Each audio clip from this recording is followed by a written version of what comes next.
त्रासदी आने वाली है, लेकिन हम तैयार नहीं हुए। अब हिमालय पर्वत नहीं पाताल, ऐसा क्यों कह रहे हैं? क्यों पूरा हिमालयन रेंज इस तरह के संकेत दे रहा है? पहले उत्तराखंड, फिर इसके बाद हिमाचल, और हिमाचल में लगातार होते हादसे। हिमाचल की त्रासदी की तस्वीर लगातार सामने आ रही है। हर तरफ सिर्फ तबाही का मंजर है। आज इस तबाही की फिर से हम पड़ताल करने वाले हैं और एक एक वजह तलाशेंगे क्यों हिमालय गिर रहा है। आखिर पहाड़ की मजबूती कहां खत्म हो गई है? आखिर भारत की सबसे ऊंची चोटी पाताल में क्यों धंस रही है? आखिर हिमालय हमलावर क्यों होता जा रहा है? तस्वीर देखिए आप। सबसे पहले यह तस्वीर है हिमालय के टूटने की, जहां पर लैंडस्लाइड, घरों का गिरना इतना बढ़ गया कि लोगों को डर लगने लगा है। लोग ये मानकर चल रहे हैं कि अब शिमला खाली कर देना चाहिए। इस तस्वीर को देखिए, जहां पर तीन मंजिला ये इमारत 2 सेकंड के अंदर पल भर में धराशायी हो गया। और त्रासदी की ऐसी तस्वीर शायद आपने देखी हो। अब आपको दिखाते हैं कि लोग किस तरह से वहां पर मदद की गुहार लगा रहे हैं। ताश के पत्तों की तरफ बिल्डिंग भरभरा कर गिर जा रही है और इसे आप साफ तौर पर देख सकते हैं। अगली तस्वीर दिखाते हैं आपको, ये देखिए अगली तस्वीर। एक और तस्वीर आप देख रहे हैं, ऊंचाई पर बना एक और मकान जमींदोज होता हुआ आपको दिख रहा होगा। आप देखिए कि इस इलाके से पूरी मिट्टी यहां से खाली हो गई है और यहां पर जो ऊंचाई पर मकान बना हुआ था वो भी पहाड़ के मलबे के साथ नीचे आ रहा है। अब जब आंखों के सामने मकान इस तरह गिरने लगे, इस तरह से बर्बाद होने लगे, तो चीख पुकार ही सुनाई देती है। फुल स्क्रीन ये विजुअल देखिए और देखिए लोग किस तरह से चीख रहे हैं। काटता है तो जड़ते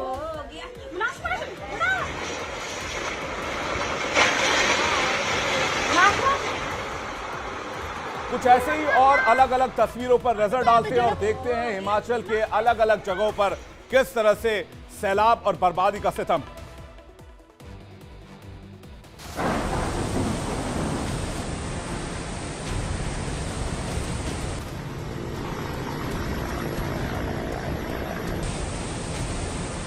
पहले एक इमारत गिरती, फिर इमारतों पर इमारतों के गिरने का सिलसिला शुरू होता है।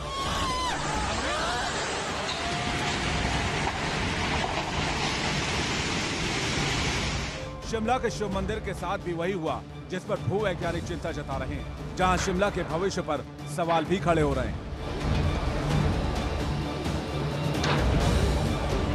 पहाड़ तो दरक ही रहे हैं, इसके साथ साथ इमारतों पर खतरे के नोटिस को भी चिपकाया जा रहा है। लोगों को घर बार छोड़ देने को कहा जा रहा है।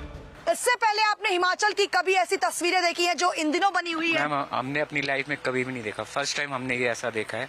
वो दिन सोमवार था सावन का और यहाँ पे हवन हो रहा था मंदिर के अंदर, खीर बन रही थी और 20 से 25 लोग इस मंदिर के अंदर थे जो हवन कर रहे थे, पूजा पाठ कर रहे थे। और एडवांस स्टडी के बैक साइड से बादल फटा और सारा का सारा वॉश आउट कर दिया उसने सारा। हिमाचल ऐसे खतरे का सामना कर रहा है जिसे लेकर कई बार चेतावनी जारी की जा चुकी है।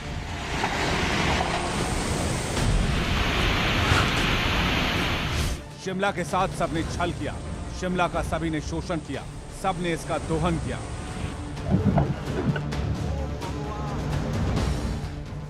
शिमला को लेकर सवाल किए जा रहे हैं कि क्या अब ये दूसरा जोशी मठ बनने जा रहा है? पहाड़ी राज्यों में खतरा लगातार बढ़ रहा है, खासकर हिमालयन रेंज में। बीते 55 दिनों में 113 लैंडस्लाइड के मामले सामने आ चुके हैं। 550 लोगों की अभी तक इस मामले में जान जा चुकी है। 55 दिन में 113 लैंडस्लाइड। हिमाचल में आई त्रासदी को लेकर स्टेट डिजास्टर इसे घोषित किया जा चुका है। यही नहीं, 10,000 करोड़ का नुकसान हो चुका है। 17,120 जगहों पर लैंडस्लाइड का खतरा अभी भी है। यानी कि लैंडस्लाइड की जो ये बारिश है ये लगातार होती रहेगी। हमारी संवाददाता शालिनी झा ग्राउंड जीरो पर पहुंची और वहां से ताजा हालात का जायजा लिया और आपके लिए उन्होंने एक रिपोर्ट भेजी है, आपको दिखाते हैं। मौजूद है वो देखिए, ठीक मेरे नीचे आपको खाई नजर आ रहा होगा और अंदाजा लगा लीजिए अगर ये पहाड़ दरकते हैं तो क्या स्थिति होगी, क्योंकि पूरा जो रोड है वो नीचे की तरफ जाएगा और जो ये नुकसान है वो बहुत ज्यादा होगा। कहीं ना कहीं लोगों के लिए जो खतरा है वो अभी भी कम होने का नाम नहीं ले रहा है। मेरी दूसरी तरफ आप ये पहाड़ देख रहे होंगे और कल भी यहाँ पर कई पेड़ जो है वो लैंडस्लाइड की वजह से टूटे और वो नीचे आए। जिसके बाद कहीं ना कहीं अब पहाड़ों में जो दरकन है वो लगातार बढ़ती ही जा रही है। शिमला में हालात जो हैं अभी भी सामान्य नहीं हुए हैं। कैमरामैन कृपाल सिंह नेगी के साथ Shalini Jha, India daily live, Shimla. अब आपको बताते हैं हिमाचल में आज जगह जगह किस तरह से रेस्क्यू ऑपरेशन चलाए जा रहे हैं, लोगों की जिंदगी बचाई जा रही है। एनडीआरएफ, एसडीआरएफ की टीम राहत और बचाव के काम में लगी हुई है। तबाही का मंजर जारी है और उस पर मरहम लगाने की कोशिशें भी जारी हैं और लगातार तस्वीरें सामने आ रही हैं। हमारी संवाददाता शालिनी की एक और रिपोर्ट आपको दिखाते हैं। देखिए किस तरह से अभी भी रेस्क्यू का ऑपरेशन चल रहा है। रेस्क्यू ऑपरेशन का आज 5वां दिन है और लगातार 5वें दिन भी तमाम टीमें यहां पर पूरी तरीके से मुस्तैदी से ये कोशिश कर रही है जो शव फंसे हुए हैं उसे किस तरीके से निकाला जा सके। पहले मैं आपको एक तस्वीर दिखाऊंगी और ये बताऊंगी कि आखिर इंडियन आर्मी को हमारे देश की आन बान और शान क्यों कहा जाता है। वो तस्वीरें आप देखिए कि कितनी बातें बयां करती है और ये कहती है ये तस्वीरें कि जब जब देश जो है वो खतरे में पड़ता है तो सबसे पहले इंडियन आर्मी अपने लोगों को बचाने के लिए आती है। आप देखिए कि कोशिश जो है वो इंडियन आर्मी की तरफ से की जा रही है और जो शव अभी भी फंसे हुए मलबे में दबे हुए हैं अब उसका मोर्चा जो है इंडियन आर्मी ने संभाला है। ये एक एक तस्वीर आज मैं आपको दिखाऊंगी। हरी पेड़ की ये जड़ें हैं जो आपको नजर आ रही होंगी, ये किस तरीके से मलबे के साथ आई उसका अंदाजा आप लगा लीजिए। ये देखिए ये वो रेलवे ट्रैक है शिमला का जो पूरी तरीके से पहाड़ों के साथ दरकते हुए यहाँ पर आया। कितना भारी है ये जिसका आप या मैं कोई भी अंदाजा भी नहीं लगा सकते हैं। इसके साथ ही ये पत्थर देखिए, ये पत्थर कितना बड़ा पत्थर है, अगर इससे कोई छोटी भी चीज टकराती है तो वो चकनाचूर हो सकती है। सोचिए इसमें इंसान टकराए हैं, इन सभी चीजों में इंसान जो है टकराया और उसकी जो जिंदगी है उसका क्या हश्र हुआ होगा आप इन तस्वीरों से अंदाजा लगा सकते हैं। कैमरामैन कृपाल सिंह नेगी के साथ Shalini Jha, India daily live, Shimla. वजहों की बात बार बार हो रही है लेकिन बहुत कम लोग हैं जो असली वजह का जिक्र कर रहे हैं। हिमाचल हो या उत्तराखंड, पहाड़ पर ऐसी तबाही की तस्वीरें बार बार सामने आ रही हैं। इस नुकसान की कुछ बड़ी वजहें हैं, एक एक करके पूरी डिटेल्स आपके सामने रखते हैं। पहली बड़ी वजह क्या है? पहली बड़ी वजह है बेतरतीब निर्माण। आप देखिए कि सामने आप देखिए पहाड़ पर एक भी इंच आपको जमीन नहीं दिखेगी लेकिन आपको निर्माण चारों तरफ दिखेगा। पहाड़ के स्लोप्स पर इस तरह का स्ट्रक्चर नहीं होता है। आपको जहां तक आपकी नजर जाएगी आपको मकान ही मकान नजर आएंगे। आप देखिए कि इन तमाम मकानों को तैयार करने के लिए पहाड़ों को किस कदर काटा गया होगा, किस कदर नुकसान पहुंचाया गया होगा। और छोटे छोटे मकान नहीं है, पहाड़ों पर छोटे छोटे मकान होते हैं लेकिन यहां पर आप देखिए आलीशान और बड़े बड़े होटल्स और बड़े बड़े मकान आपको दिख रहे होंगे। पहाड़ों के पीक को कुछ ऐसे ही काटा गया होगा जिसका नतीजा हुआ कि जो पानी बरसा वो पहाड़ पर ही रुक गया और उस पानी को पहाड़ ने अपने भीतर सोख लिया, जिसके बाद पानी पहाड़ के अंदर गया और मिट्टी फूलने लगी। इसलिए बारिश के साथ पहाड़ी है वो फूलने के बाद धीरे धीरे दरकने लगी। इसकी मुख्य वजह है लगातार और बेतहाशा निर्माण जो पहाड़ों पर किए गए, वो भी बिना किसी नियम के पालन किए हुए।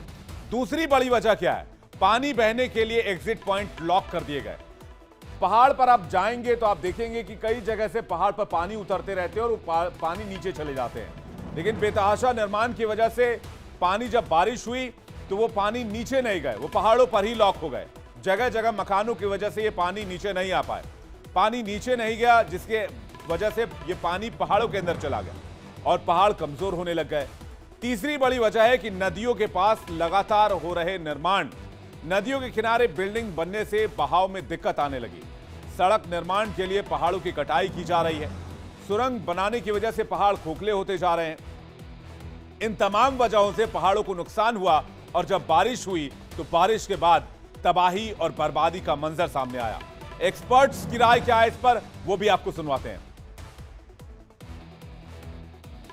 जो पहाड़ी क्षेत्र हैं, खासकर जो हिमालयी राज्य हैं जिसमें हिमाचल प्रदेश और उत्तराखंड है, वहाँ पे इस समय में पहाड़ दरकने का जो मुख्य कारण होता है वो अधिक बारिश का होना है।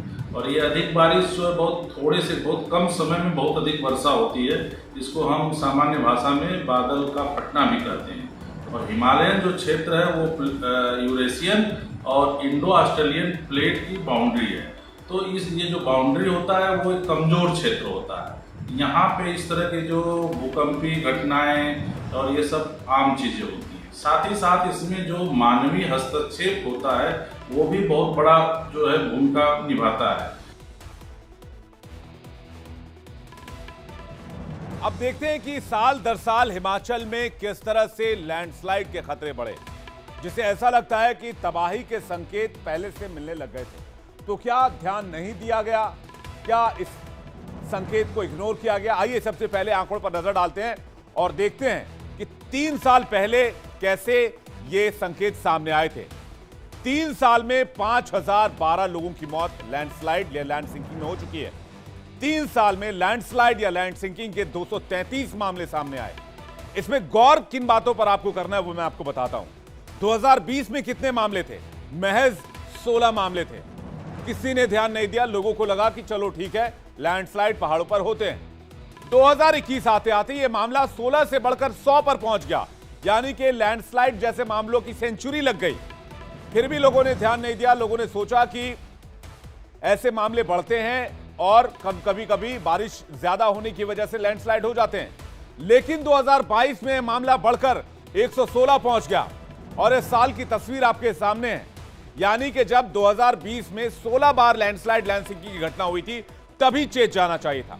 सबसे गंभीर बात यह है कि राज्य में 675 जगहों पर लगातार जमीन धंसने की घटनाएं हो रही हैं। इन स्थानों पर घनी आबादी रहती है और लगातार कंस्ट्रक्शन भी किया जा रहा है। यह तो बात हो गई वजह और आंकड़ों की, लेकिन हकीकत यह भी है कि हिमाचल में बारिश ने सब कुछ तबाह करके रख दिया है। इसमें 120 साल पुरानी वो हेरिटेज साइट भी है जिसे यूनेस्को ने 2008 में धरोहर की लिस्ट में शामिल किया था। एक रिपोर्ट भी आपको दिखाते हैं हमारी सहयोगी शालिनी की। इस वक्त मेरी मौजूदगी शिमला के उस रेलवे ट्रैक की है जिसे कहा जाता है ये बहुत ऐतिहासिक रेलवे ट्रैक है, जिसे अंग्रेजों के समय में बनाया गया था। और इसके साथ ही आप ये देखिए कि जब बादल फटा और लैंडस्लाइडिंग हुई उसके बाद इसकी क्या हालत है, आप इस बात का अंदाजा भी नहीं लगा सकते। ये देखिए पूरी तरीके से जो ट्रैक है अब खत्म हो चुका है। मैं आपको तस्वीरें दिखा दूं, ये जो आपको मेरे पीछे पहाड़ नजर आ रहा है, इसके पीछे ही एडवांस स्टडी यूनिवर्सिटी है, जहां से इस पूरे जो घटना की शुरुआत होती है वहां से बादल फटता है और लैंडस्लाइडिंग होती है। और जब बादल फटा, उस पानी का जो बहाव था वो इतना तेज था कि उसने अपने साथ साथ पहले तो इस रेलवे ट्रैक को लिया, उसके बाद वहां ठीक नीचे आपको 100 साल पुराना वो भी एक ऐतिहासिक शिव मंदिर था जिसे उसने अपनी चपेट में ले लिया। और ऐसा चपेट में लिया कि एक झटके में ही जो जिंदगियां थी वो तबाह हो गई। तो शालिनी ने आपको वो ट्रैक दिखाया जिसे अंग्रेजों ने बनाया था। शिमला को लेकर अंग्रेज बहुत सतर्क भी रहते थे। कैसे, आइए आपको बताते हैं। 1898 में जब शिमला की आबादी 33,000 पहुंची तो अंग्रेजों ने इस पर चिंता जाहिर की। उस वक्त गवर्नर जनरल रहे लॉर्ड कर्जन ने एक कमेटी बना दी जिसमें सिफारिश की गई कि शिमला आने पर भारी टैक्स लगाया जाए, अवैध निर्माण को रोक दिया जाए। नतीजा यह रहा कि 1911 तक शिमला की आबादी सिर्फ 3,000 बढ़ी। उसके बाद शिमला की आबादी बढ़नी रुक गई, क्योंकि अंग्रेज ये मानते थे कि 25,000 से ज्यादा की आबादी शिमला के लिए खतरा साबित हो सकती है। आज की तारीख में शिमला में लाखों लोग रहते हैं। तो सवाल यह है कि क्या फिर से शिमला को बचाने के लिए कड़े कदम उठाने की जरूरत नहीं है? शिमला में हर 5 साल में सत्ता का परिवर्तन रिवाज रहा है, लेकिन शिमला में समाधान का रिवाज भी होना चाहिए। हिमाचल प्रदेश में बीते दिनों में बारिश और लैंडस्लाइड की वजह से भयानक तबाही हुई। इसके लिए केंद्र, राज्य सरकार, गवर्नमेंट डिपार्टमेंट, 4 लेन निर्माता कंपनी और कुछ हद तक हम और आप भी दोषी हैं। यही वजह है कि देवभूमि की जनता ने सदी की सबसे भीषण त्रासदी देखी है। अब आपको हिमालयन पहाड़ों के बारे में थोड़ी जानकारी भी दे देते हैं। हादसे की वजह धुआंधार बारिश के साथ साथ हिमालय के छोटे छोटे पहाड़ों का ग्रोइंग स्टेज में होना भी शामिल है। शिमला और सोलन में चिकनी मिट्टी और कुल्लू और मंडी जिले में ब्यास में माइनिंग की इजाजत नहीं मिलना भी तबाही की एक बड़ी वजह हो सकती है। सोलन और शिमला में चिकनी मिट्टी है। 4 लेन बनाते वक्त मिट्टी को डंगों के भीतर या सड़क में डंप किया गया। अब बारिश में मिट्टी फूल रही है और जगह जगह से धंस रही है। लैंडस्लाइड और सड़क धंसने के मामले में इजाफा हो गया है। जानकारों की माने तो हिमालय के पहाड़ अभी छोटे बच्चों की तरह हैं। जो ग्रोइंग स्टेज में बढ़ रहे हैं। माउंट एवरेस्ट की हाइट भी हर साल 1 सेंटीमीटर से ज्यादा बढ़ती है। ऐसे में हिमालय में अवैज्ञानिक और अंधाधुंध कटाई तबाही का एक बड़ा कारण बताए जा रहे हैं। ऐसे में आप में से ज्यादातर लोगों के दिल में सवाल उठ रहा होगा कि अब उपाय क्या है। सबसे पहले एक बात तो आपको माननी होगी कि इन हालात में तबाही के लिए पूरी तरह से कुदरत को दोष देना ठीक नहीं है। कहीं ना कहीं इंसानों से भी चूक हुई है और हम भी इसके लिए जिम्मेदार हैं। हिमाचल सरकार को इस तबाही से सबक लेने की जरूरत है और उसे तत्काल एक्शन में आना होगा। भविष्य में तबाही से बचने के लिए पहाड़ों की अवैज्ञानिक कटिंग रोकनी होगी। ब्यास नदी के रिवर बेड को फैलने देने के बजाय उसे गहरा करने पर ध्यान देना होगा। नदी में जमा माइनिंग मटेरियल हटाना होगा। नदियों में मलबा, बाकी चीजों को जो डंप किया जाता है, कूड़ा कचरा, ऐसे डंपिंग रोकने होंगे। और अगर ऐसा नहीं किया तो कुदरत का आज का संकेत कल के लिए कुदरत काल बनकर सामने आ सकती है और फिर नेचर के सामने हम आप इंसानी वजूद लाचार साबित होंगे, जैसे इस मामले में लाचार साबित हो रहे हैं। आइए अब आपको